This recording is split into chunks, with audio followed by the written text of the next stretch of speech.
જો આ VSની વેલ્યુ મતલબ કે ઇનપુટ વોલ્ટેજ એકવાર DMM મલ્ટીમીટરથી અને એકવાર CROમાં મેઝર કરવાનું.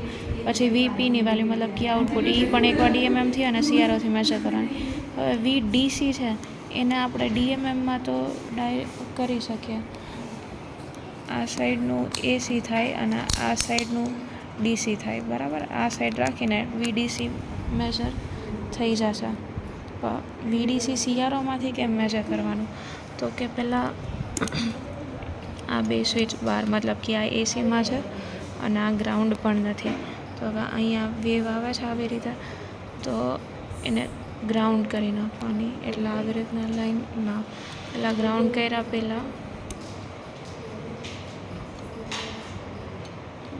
કર્યા પહેલાં આ વેવ આવે છે, તો વેવને વાય શિફ્ટ આપીને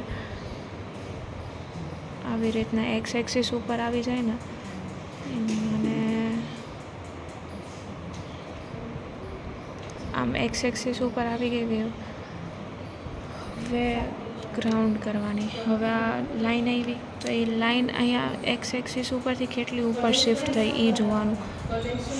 0.6 શિફ્ટ થઈ છે આ 3 પાર્ટીશન એટલે 0.6. તો આપણે અહીંયા છે ને VDCની વેલ્યુ CROમાં 0.6 થાય. 0.6 1 મિનિટ.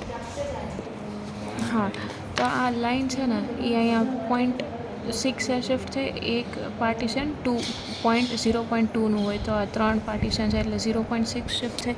તો 0.6 મલ્ટીપ્લાય બાય આ ચેનલ 2માં કનેક્ટેડ છે એટલે ચેનલ 2નું કેટલું છે 20 મિલીવોલ્ટ છે.